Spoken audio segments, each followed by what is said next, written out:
നമസ്കാരം. മലയാളി വാർത്ത ഇൻസൈഡിലേക്ക് സ്വാഗതം. പശ്ചിമ ബംഗാളിൽ വോട്ടെണ്ണി ഫലം പുറത്തുവന്ന മെയ് 4 വൈകുന്നേരം അയൽരാജ്യമായ ബംഗ്ലാദേശിൽ ഒരു പ്രകടനം നടന്നു. ഇന്ത്യൻ സംസ്ഥാനമായ പശ്ചിമ ബംഗാളിൽ നടന്ന തെരഞ്ഞെടുപ്പ് തട്ടിപ്പാണെന്നും മമതാ ബാനർജിക്ക് മുഖ്യമന്ത്രി പദം തിരികെ കൊടുക്കണമെന്നും ആവശ്യപ്പെട്ടായിരുന്നു പ്രകടനം. ബംഗ്ലാദേശിലെ ചില ഇന്ത്യ വിരുദ്ധ ഭീകര സംഘടനകളാണ് പ്രകടനത്തിന് പിന്നിൽ. മെച്ചപ്പെട്ടു വരികയായിരുന്ന ഇന്ത്യ ബംഗ്ലാദേശ് ബന്ധത്തിൽ ഇത് വീണ്ടും വിള്ളൽ വീഴ്ത്തി. ദില്ലി ധാക്കയ്ക്ക് നേരെ കണ്ണുരുട്ടി. ബംഗാൾ തെരഞ്ഞെടുപ്പ് ഇന്ത്യയുടെ ആഭ്യന്തര കാര്യമാണ്. ഇതിൽ ഇടപെടാൻ ബംഗ്ലാദേശിന് എന്തവകാശം? വൈകാതെ ബംഗ്ലാദേശ് ഇന്ത്യൻ നയതന്ത്ര പ്രതിനിധിയെ വിളിച്ചു വരുത്തി പ്രതിഷേധമറിയിച്ചു. സംസ്ഥാനത്തെ അനധികൃത കുടിയേറ്റക്കാരായ ബംഗ്ലാദേശികളെ കൂട്ടത്തോടെ പിടിച്ചു പുറത്താക്കുമെന്ന അസം മുഖ്യമന്ത്രി ഹിമന്ത ബിശ്വ ശർമ്മയുടെ പ്രസ്താവനയാണ് ബംഗ്ലാദേശ് ഭരണകൂടത്തെ ചൊടിപ്പിച്ചത്. രാജ്യത്ത് അനധികൃതമായി താമസിക്കുന്ന വിദേശികളെ പിടികൂടിയാൽ രാജ്യത്തെ നിയമമനുസരിച്ച് അവരെ നാട് കടത്തുക തന്നെ ചെയ്യുമെന്ന് ഇന്ത്യൻ വിദേശകാര്യ മന്ത്രാലയം പിന്നീട് തിരിച്ചടിച്ചു. ബംഗ്ലാദേശ് അതിനോട് സഹകരിക്കുകയാണ് വേണ്ടതെന്നും അവർ പറഞ്ഞു. അസമിലും ബംഗ്ലാദേശിലും BJP മുഖ്യമന്ത്രിമാർ അധികാരത്തിലെത്തിയത് ധാക്കയെ വല്ലാതെ അസ്വസ്ഥമാക്കുന്നുണ്ട്. ഇന്ത്യ ബംഗ്ലാദേശ് ബന്ധം പുതിയ രാഷ്ട്രീയ സാഹചര്യങ്ങളിൽ ആടി ഉലയുകയാണ്. ചില കാര്യങ്ങളിൽ ധാക്കയ്ക്ക് വലിയ ആശങ്കയുണ്ട്. അനധികൃത കുടിയേറ്റക്കാരെ ഒഴിപ്പിക്കാൻ അസം, ബംഗാൾ, ത്രിപുര സംസ്ഥാനങ്ങളിലെ മുഖ്യമന്ത്രിമാർ തീരുമാനിച്ചിരിക്കുന്നു. അവർ നടപടിക്രമങ്ങൾ വേഗത്തിലാക്കുകയാണ്. കഴിഞ്ഞ ഒരു വർഷം മാത്രം 2500 ബംഗ്ലാദേശികളെയാണ് അസം എന്ന സംസ്ഥാനം മാത്രം പുറന്തള്ളിയത്. ബംഗാളിൽ BJP സർക്കാർ അധികാരത്തിലെത്തിയതോടെ ഇനി ഇതിന് വേഗം കൂടും. ബംഗ്ലാദേശികളെ പിടികൂടിയാൽ കോടതിയിൽ ഹാജരാക്കാനൊന്നും നിൽക്കേണ്ടതില്ലെന്നും നേരെ BSFന് കൈമാറിയാൽ മതിയെന്നുമാണ് മുഖ്യമന്ത്രി സുവേന്ദു അധികാരി ഇപ്പോൾ പോലീസിനും റെയിൽവേ പോലീസിനുമൊക്കെ നൽകിയിരിക്കുന്ന നിർദ്ദേശം. നടപ്പിലായാൽ അനധികൃത കുടിയേറ്റക്കാരുടെ തിരിച്ചൊഴുക്ക് തന്നെ ബംഗ്ലാദേശിലേക്കുണ്ടാകും. മുസ്ലിങ്ങളെ ഇന്ത്യ പുറത്താക്കുന്നുവെന്ന നരേറ്റീവായിരിക്കും ഇത് ബംഗ്ലാദേശിൽ സൃഷ്ടിക്കപ്പെടുക. ഇത് ബംഗ്ലാദേശിൽ ഹിന്ദുക്കൾക്കെതിരായിട്ടുള്ള ആക്രമണം വർദ്ധിപ്പിക്കും. ഷെയ്ഖ് ഹസീന സർക്കാരിനെ പുറത്താക്കിയതിനു ശേഷം അവിടുത്തെ കലാപകാരികൾ അവിടുത്തെ മതന്യൂനപക്ഷങ്ങൾക്കെതിരെ വ്യാപകമായ അക്രമം നടത്തിയിരുന്നു. ഇത് ആവർത്തിക്കപ്പെടുമോ എന്ന ആശങ്കയാണ് ഇപ്പോൾ ഇന്ത്യയെ സംബന്ധിച്ചിടത്തോളം നിലവിലുള്ളത്. അതിർത്തികൾ വേലികെട്ടി സുരക്ഷിതമാക്കാനുള്ള നടപടികൾക്ക് BSF തുടക്കം കുറിച്ചു കഴിഞ്ഞു.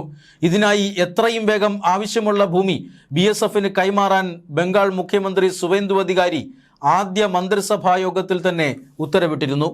600 ഏക്കർ ഭൂമി 45 ദിവസത്തിനകം കൈമാറണമെന്നായിരുന്നു ഉത്തരവ്.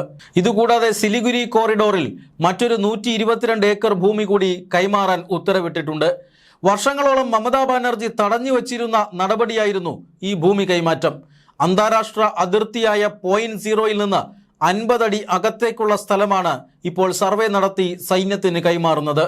കൈമാറ്റം പൂർത്തിയായാൽ വേലിയുടെ നിർമ്മാണം ആരംഭിക്കും. നുഴഞ്ഞുകയറ്റം അവസാനിപ്പിക്കാനാണ് സൈന്യത്തിന്റെ നടപടി. എന്നാൽ അതിർത്തിയിൽ ബംഗ്ലാദേശിലെ ഗ്രാമീണരും അതിർത്തി രക്ഷാസേനയും ചേർന്ന് ഈ നടപടികൾ തടസ്സപ്പെടുത്തുകയാണ്. ഇത് അതിർത്തിയിൽ വലിയ സംഘർഷം സൃഷ്ടിക്കുന്നുണ്ട്. 4000 കിലോമീറ്റർ നീളുന്ന അതിർത്തിയിൽ പലയിടങ്ങളിലും സൈന്യം ഇപ്പോൾ മുഖാമുഖം നിൽക്കുന്നു. ഉന്തും തള്ളലും ഉണ്ടാകുന്നു. വാക്കേറ്റവും ഉണ്ടാകുന്നുവെന്ന റിപ്പോർട്ടും വരുന്നുണ്ട്. എന്തു വന്നാലും പിന്മാറരുതെന്നാണ് കേന്ദ്ര സർക്കാർ നൽകിയിരിക്കുന്ന നിർദ്ദേശം. അതിർത്തിയിലെ വേലി നിർമ്മാണം കാരണം വെടിപൊട്ടുമോ എന്ന ആശങ്ക നിലവിലുണ്ട്. ബംഗാളിലും അസമിലും BJP അധികാരം പിടിച്ചത് ബംഗ്ലാദേശിൽ നിന്നും ഇന്ത്യക്കെതിരെ പ്രവർത്തിക്കുന്ന ഭീകര സംഘടനകൾക്കും തിരിച്ചടിയായിട്ടുണ്ട്. Jamaat ul Mujahideen Bangladesh, Harkatul al Islami, al Qaeda, south Indian subcontinent, Ansarullah Bangla team തുടങ്ങിയ സംഘടനകളാണ് ഇന്ത്യ വിരുദ്ധ പ്രവർത്തനം ബംഗ്ലാദേശിൽ നിന്നും നടത്തുന്നത്. ബംഗാളിനെ സ്വതന്ത്രമാക്കാമെന്നും വടക്ക് കിഴക്കൻ സംസ്ഥാനങ്ങൾ പിടിച്ചെടുക്കാമെന്നും ഇവർ പ്രഖ്യാപിച്ചിരുന്നു. ഷെയ്ഖ് ഹസീന പ്രധാനമന്ത്രിയായിരുന്ന കാലത്ത് ഇത്തരം സംഘടനകളെ ഇന്ത്യക്കെതിരെ പ്രവർത്തിക്കാൻ അനുവദിച്ചിരുന്നില്ല. എന്നാൽ സർക്കാർ മാറി മുഹമ്മദ് യൂനസ് അധികാരത്തിലെത്തിയപ്പോൾ ഇത്തരം സംഘടനകളെ കയറൂരി വിടുകയായിരുന്നു. പാകിസ്ഥാൻ ഭീകര സംഘടനകളും പാക് ചാര സംഘടനയായ ISIയും ഇന്ത്യ വിരുദ്ധ പ്രവർത്തനങ്ങൾക്ക് ഇത്തരം സംഘടനകളെ ഉപയോഗിച്ചിരുന്നു. എന്നാൽ അസം, ബംഗാൾ, ത്രിപുര എന്നിങ്ങനെ ബംഗ്ലാദേശുമായി അതിർത്തി പങ്കിടുന്ന 3 സംസ്ഥാനങ്ങളിലും ദേശീയ പാർട്ടിയായ BJP അധികാരത്തിൽ വന്നത് ഇത്തരം ഭീകര സംഘടനകൾക്ക് ഭീഷണിയായിട്ടുണ്ട്. വടക്ക് കിഴക്കൻ സംസ്ഥാനങ്ങളിലും ബംഗാളിലും ഇടപെടലുകൾ നടത്താനുള്ള ബംഗ്ലാദേശിന്റെ ശ്രമങ്ങളാണ് മേഖലയിൽ BJP അധികാരത്തിലെത്തിയതോടെ തകർന്നത്. 2014 കേന്ദ്രത്തിൽ BJPയുടെ നേതൃത്വത്തിലുള്ള NDA മുന്നണി അധികാരത്തിലെത്തിയത്. കോൺഗ്രസിന്റെ കോട്ടയായിരുന്ന വടക്ക് കിഴക്കൻ മേഖലയിൽ BJP പിന്നീട് വലിയ ശ്രദ്ധ നൽകുന്നതാണ് നമ്മൾ കണ്ടത്.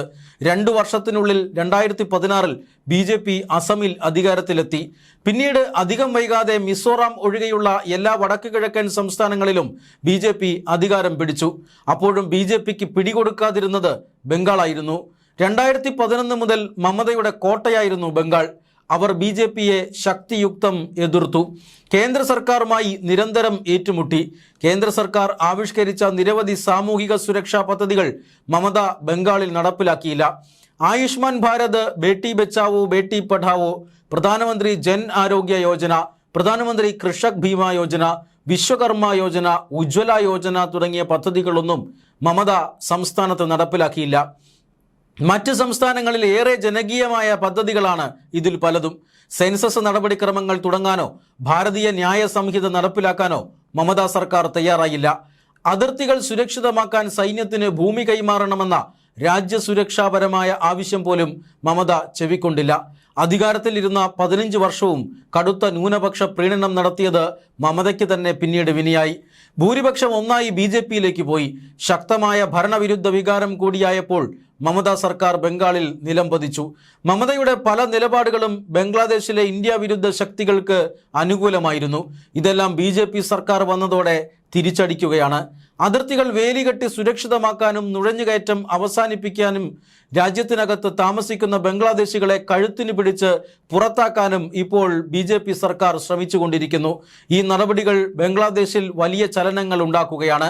ജമ്മു കാശ്മീരിന്റെ പ്രത്യേക ഭരണഘടനാ പദവി എടുത്തുകളഞ്ഞപ്പോൾ പാകിസ്ഥാനുണ്ടായ ശ്വാസം മുട്ടൽ ഇപ്പോൾ ബംഗ്ലാദേശ് അനുഭവിക്കുകയാണ്. എന്നാൽ തീസ്ത നദിയിലെ വെള്ളം പങ്കുവയ്ക്കുന്നതുമായി ബന്ധപ്പെട്ട് തങ്ങൾക്കനുകൂലമായ ഒരു തീരുമാനം ഇന്ത്യ ഗവൺമെന്റ് എടുക്കുമെന്നാണ് ധാക്ക പ്രതീക്ഷിക്കുന്നത്. നേരത്തെ ഇന്ത്യയും ബംഗ്ലാദേശും തമ്മിൽ ഇത് സംബന്ധിച്ച ധാരണയിലെത്തിയെങ്കിലും മമതാ ബാനർജി എതിർക്കുകയായിരുന്നു.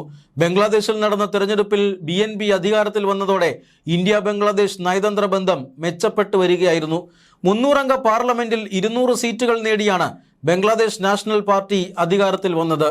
താരിഖ് അൻവർ പ്രധാനമന്ത്രിയായപ്പോൾ ഇന്ത്യയുമായുള്ള ബന്ധം മെച്ചപ്പെടുത്താൻ ശ്രമം നടത്തിയിരുന്നു.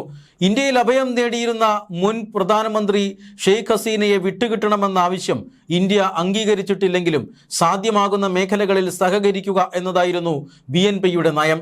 അതിർത്തിയിൽ വേലി കെട്ടുന്നത് ബംഗ്ലാദേശ് തടഞ്ഞാൽ ഇന്ത്യ ബംഗ്ലാദേശ് ബന്ധം ഇനിയും വഷളാകും. അതിർത്തികൾ സംഘർഷഭരിതമാകും. അതേസമയം അനധികൃത കുടിയേറ്റക്കാരെ പുറന്തള്ളുന്നത് ഇന്ത്യ വർദ്ധിപ്പിക്കുകയും ചെയ്യും. ഇതിൽ ബംഗ്ലാദേശ് പ്രതിഷേധിച്ചിട്ട് കാര്യമില്ലെന്ന് ഇന്ത്യൻ വിദേശകാര്യ മന്ത്രാലയം അറിയിച്ചു കഴിഞ്ഞു. ഇതിന്റെ പേരിൽ ബംഗ്ലാദേശിലെ ഹിന്ദുക്കളെ തൊട്ടാൽ കാര്യങ്ങൾ വീണ്ടും വഷളാകുമെന്ന് ഇന്ത്യ മുന്നറിയിപ്പ് നൽകി കഴിഞ്ഞു. ചുരുക്കത്തിൽ സംയമനം പാലിച്ചില്ലെങ്കിൽ ഇന്ത്യ ബംഗ്ലാദേശ് ബന്ധം വരും ദിവസങ്ങളിൽ മോശമാകുന്ന രാഷ്ട്രീയ സാഹചര്യമാണുള്ളത്.